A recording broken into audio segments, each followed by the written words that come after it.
Hi Aquarius, Sun, Moon, Ascendant, or Venus. This is Dane, and I'm going to be doing your Winter Solstice 2021 reading for you.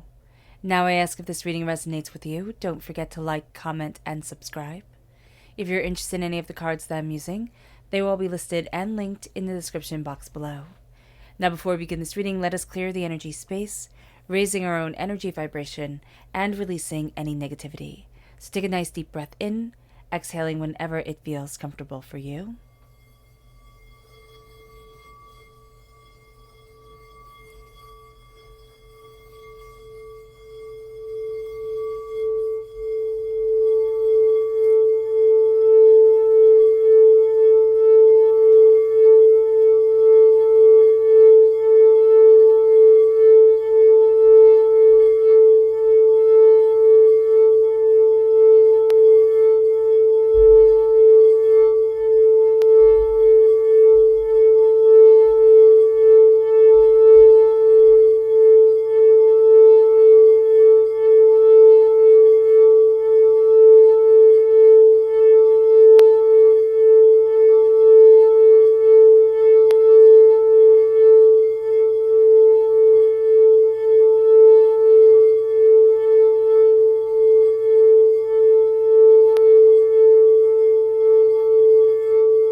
Releasing all negativity from the body like storm clouds, letting yourself feel calm, centered, and at peace as we enter into this safe and loving space.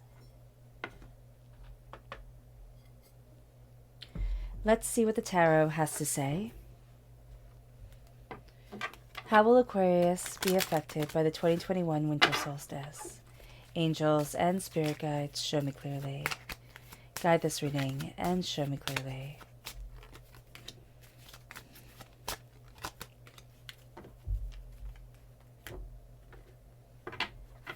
Angels and spirit guides.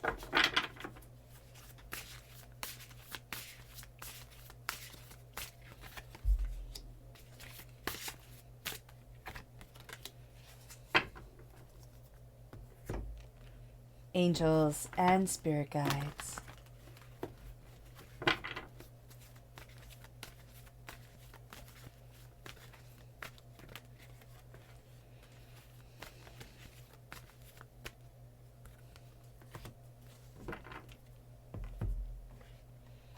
Angels and spirit guides.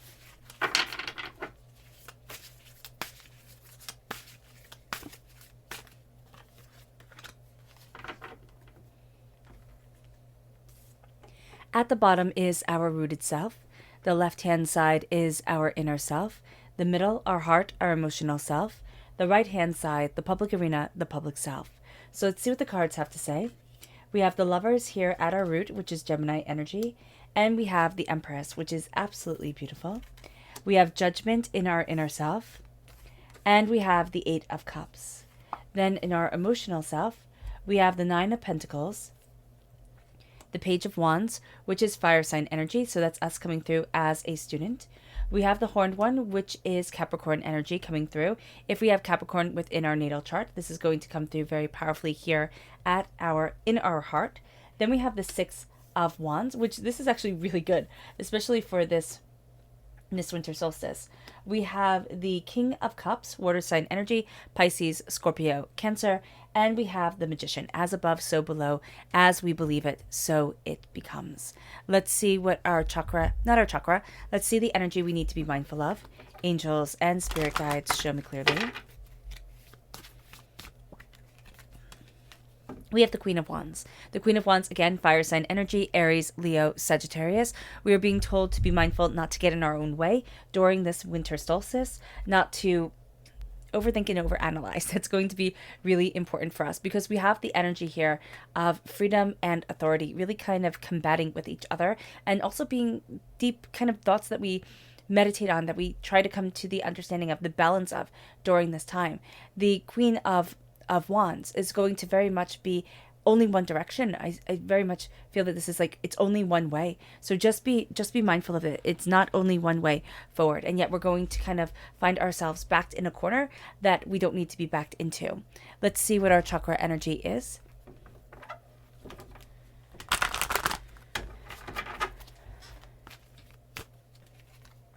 This is universal light. This is the soul star chakra located 6 inches above our crown. This is a sense of inspiration, of, fire, of understanding, of brilliance really coming forward within us and guiding us to so much more. So there's a real sense of we're not in it alone during this time. So let's talk about the winter solstice, astrologically speaking. Now, the winter solstice is on the 21st of December. It's a beautiful number that we have here because December, of course, is the 12th month and we have the 21st day, and then it is 2021. So it's 12, 21, 21. And if we look at that, if we break it down, it's all ones and threes, right? In each of their separate little group, ones and twos, right? And that creates 3. So we have 333, which is a creation number, a number of connecting us with the divine. And we have the Empress here at our root. And all this adds up to 9. 333 adds to 9, and 9 is the number of humanity. 9 is the number of the human self. So this is going to be an important day where we really find ourselves connecting with ourselves so much more than we ever thought we would be. Now, winter solstice is the longest night of the year. It celebrates the rebirth of life, a time of letting go of anything in the past that no longer serves our higher purpose. We are given this time to look at our fears, of what holds us back, and what we'd really like to change within our lives, how we'd like to move forward. Now, we also have that energy of conflict between authority and freedom, and it's between Saturn and Uranus. And Aquarius, we are ruled by Uranus. So what is happening here is on the 20th of December, we have Mercury semi-sextile Saturn, and we have Mercury trine Uranus. So it brings in that energy of Saturn, which is all about, authority and you could say conformity, but it's all about the hard work that is to be done and the authority of what is said, what needs to be paid attention to. And then Uranus with the expression of the freedom of self and how we move forward. Mercury is bringing that into the forefront of our minds, in the forefront of our words, in the forefront of our understanding. Now, on the 24th of December, which is, of course, Christmas Eve for all who celebrate, we have Saturn squared Uranus. So we have authority squared freedom. And there can be a bit of a conflict here that comes forward. And the winter solstice is sandwiched right in the middle of these two very Saturn-Uranus powered times for us. So we're going to be looking at things and needing to acknowledge this energy. Now, we're also going to see that this time is amplified by Sagittarius moving into Capricorn. Well, no, by the sun moving from Sagittarius into Capricorn. There, that makes sense. This shift in energy, this shift in Sagittarius energy, which is outspoken, optimistic, and extroverted, to Capricorn energy, which is hardworking, responsible, and ambitious, it can feel hard to balance it all. And what we're looking to do here is balance the responsibility with the freedom, balance dreams with reality. And this is all setting us up for what we want 2022, the angel number 222, the time of new beginnings to be, how we want to move forward in this energy and in this power. Now, at our root here, we have the Lovers. We have Gemini energy coming forward. Gemini energy is already going to be really strong around us. We're focusing on the night. We look up at the night sky. We can see, a waning moon. Waxing. Is it waxing or waning? We can see the full moon was on the 18th of December, and it was in Gemini, and its energy is still here, and it stays here for 2 weeks after the full moon. Gemini is still going to be very prevalent within us. What do we love? How are we moving forward in our passion? Excuse me. What do we desire as we're embracing who we are and where it is that we want to be? And so this is a time for us where we really start to look at our hearts and ourselves. This is a time when the sacred masculine and the sacred feminine start to come together, or need to come together, as we're embracing what we want, who we are. We can't ignore certain aspects of ourselves. We can't ignore certain aspects of society and personality. This is a time where we're looking for balance, but we're also looking for passion. We're looking for insight. We're looking for ideas. And we have this connection through spirit that is guiding us forward. This sense of there is something more here than meets the eye. And it moves us to the Empress. It moves us as we're learning how to fall in love with our lives, with ourselves, with what it is that we truly desire, with where it is that we're heading. The Empress comes in and says, this is what I'm giving birth to. Now, it can be quite literal. I'm going to give birth, right? But for most of us, it is going to be figuratively speaking. It is the energy inside of us that we are bringing forward, birthing forward into the world. It's our creativity. It's our insight. It's our ideas. It's the way that we can see the bigger picture. And what we're looking at here is, how do I make space for this? How do I embrace this? How do I open this up to where I truly need to be soul, spirit, and self? And as we're coming forward with finding that passion in our lives and bringing forward what we have been dreaming about, or what we have been kind of sitting on thinking, oh no, I can't. Now we're going to see, oh yes, I absolutely can. And it brings us to judgment. It brings us to this energy that is being called to something so much more. So as we have our passion and our power and our instincts moving us forward, as we can see that we're being led in a certain direction for the heart, we're also going to see ourselves stepping out of the box, stepping out of the confinement, stepping out of the doubts, stepping out of, but this is what success looks like, and this is what, happiness looks like, and this is what it's supposed to be. And it doesn't matter what our definitions are. It matters if it resonates with us. Is that what it's supposed to be? Or is that to make other people jealous? Or that's what everybody says happiness is, and I'm trying so hard to be happy in this definition, but it's not me. How do I let myself shine? How do I move myself forward? It brings us to the Eight of Cups. It brings us to the walking away from what we once thought we would love. And as we walk away from what we once thought we would love, we start to walk to what our hearts really want. We also start to accept and acknowledge that all things come to an end. And it's not that we're failing. It is that some things run their natural course, and that's okay. We can also find that some things just don't fit anymore. It's not right for us. I don't want this. It's not for me. So why am I trying to? It brings us to the Nine of Pentacles. It brings us to a place where it says, honor your successes, honor your prosperity, celebrate it with family and with friends, and just a job well done. Don't forget to celebrate you, because what we tend to do is say, well, okay, now I just need to move forward and charge forward towards more. Like, good job, I got that, I was supposed to get it. We'll spend forever beating ourselves up if we do something wrong, but it's like, okay, mistake learned, let me see. Now I start to move forward, and we're becoming a student here, Aquarius, a student of what we desire, of what we want, and where it is that we need to be. And as we're learning this, we're seeing ourselves. As we're learning this, we're understanding us.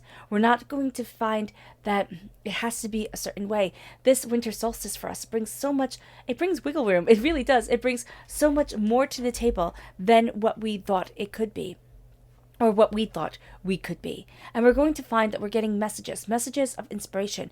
Now, it doesn't matter where those messages come from. They can come from nature. They can come from, connecting with human beings. It can come from a book or online, or it can come from spirit. It can just come from anywhere. But we're going to be surprised as it starts to show us new ways to get excited about our lives, new passions, new insights, new ideas. And it brings us to the horned one. And the horned one is Capricorn energy. So very much we have that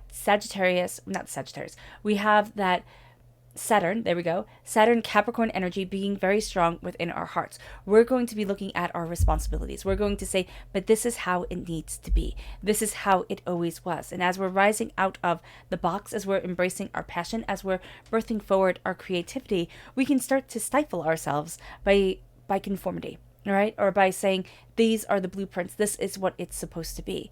Note that the devil, the horned one, is the connection with nature. In the Llewellyn tarot deck, it is the connection with nature. It is seeing the light within the darkness. It is understanding that we are guarded, that we are protected, and it's not falling into the chains. It's not falling into the traps and the hurts and the devastations. And what it is saying, this is what I need. This is who I am. This is what I'm seeing for myself. Capricorn energy, Saturn energy is magnificent. It gets the job done. It's hardworking. It's responsible. It's ambitious. That's what we want to be. But we also need to let in the fun. And we're starting to become students of how we can let in the authority while still having the freedom and the fun and the creation. It brings us to the Six of Wands. It is celebrating ourselves. It is saying, celebrate, connect, let yourself embrace joy. Tell yourself you've done good, that you have done a great job, and that even though there are still hurdles to overcome, even though there's still more to go at and do, I am going to celebrate me in this now, in this place, in this space. The Six of Wands is joy. It is joy. It is celebration. It is seeing. And as we are doing this, we then in the public arena are embracing our hearts. We're embracing the King of Cups. And the King of Cups is our heart. But what I love about the King of Cups is that he sits out in the water and he rules himself. He knows that I am the king of only me. I cannot rule anybody else. I cannot tell anybody else what to do, because everybody's going to interpret everything the way that they want to, right? The only person we have real authority over is ourselves. The King of Cups is saying, I lead by example.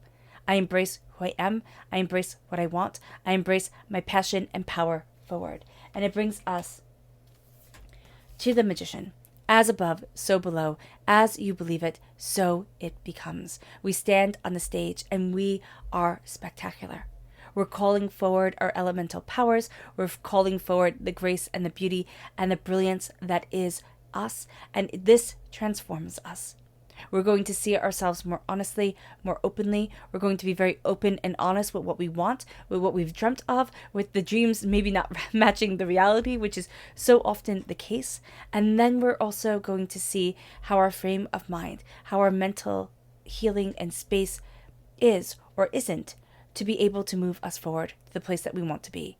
And we might need to spend some time connecting with us to say, okay, you feel overwhelmed. Why? You feel chaotic. Why? This is overwhelming. Why is that? What is here that is too much to balance? Because we're standing before the altar of our existence, calling forward our power. And we have to be willing and able to accept it. And sometimes life can be just a little bit too intense, and it's hard to accept the power that is us. And in the public arena here, it is power. It is the power of the Magician. It is the power of the King. It is the power of the sacred masculine energy coming forward and saying, I'm getting the job done. I'm going after what I want, and nothing and no one is stopping me. It moves us to our subconscious energy to be mindful of. And Aquarius, that's us.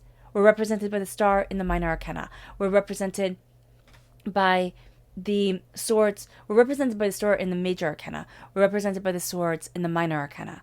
This is a time where we can get in our own way. Our dreams can surpass our reality. And what we need to do is find a way to embrace our dreams and reality, to keep our feet firmly planted on the ground, seeing what it is that we truly desire, and letting that move us forward. That's going to be the trick here.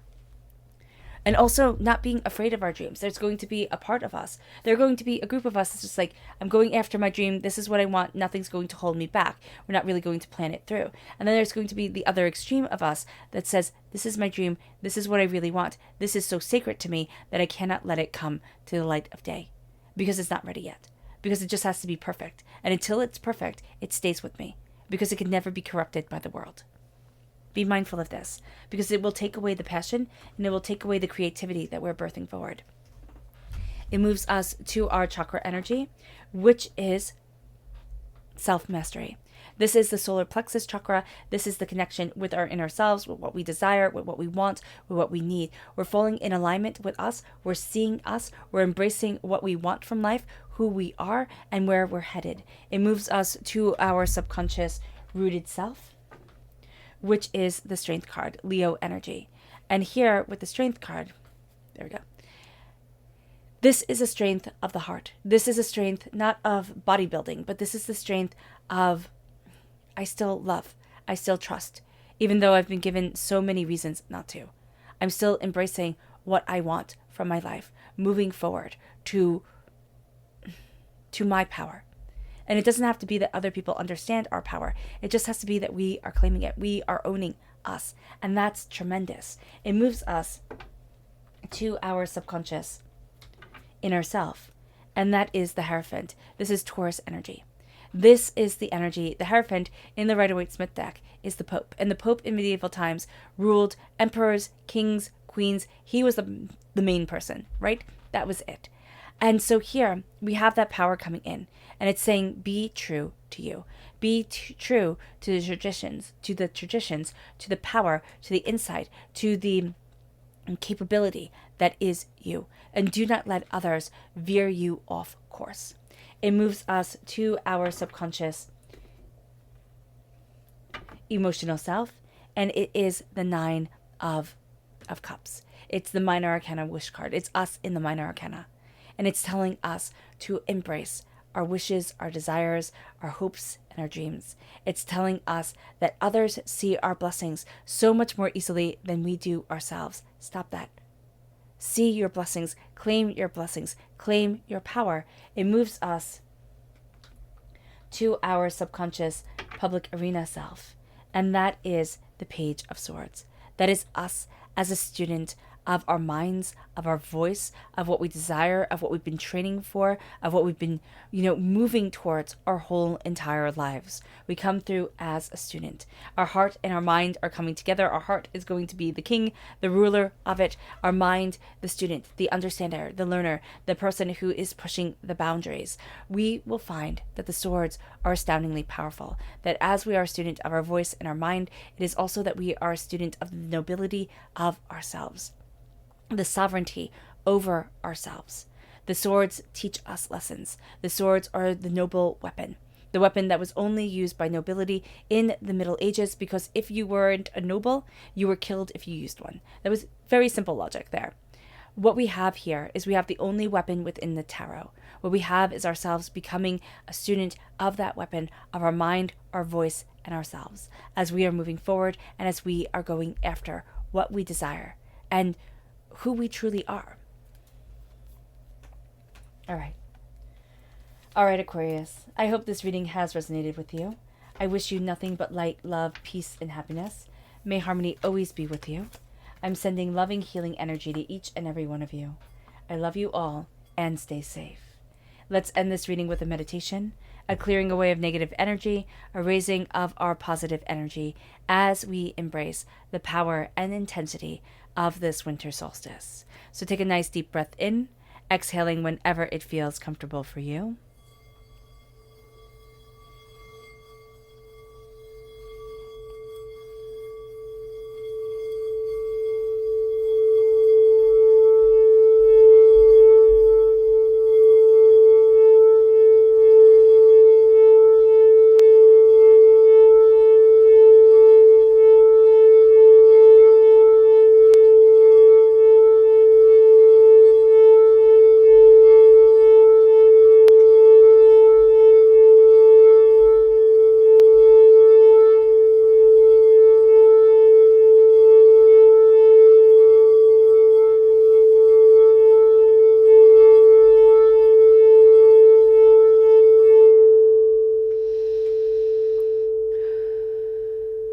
May you move forward in peace and in harmony, Aquarius, and may you have a blessed winter solstice.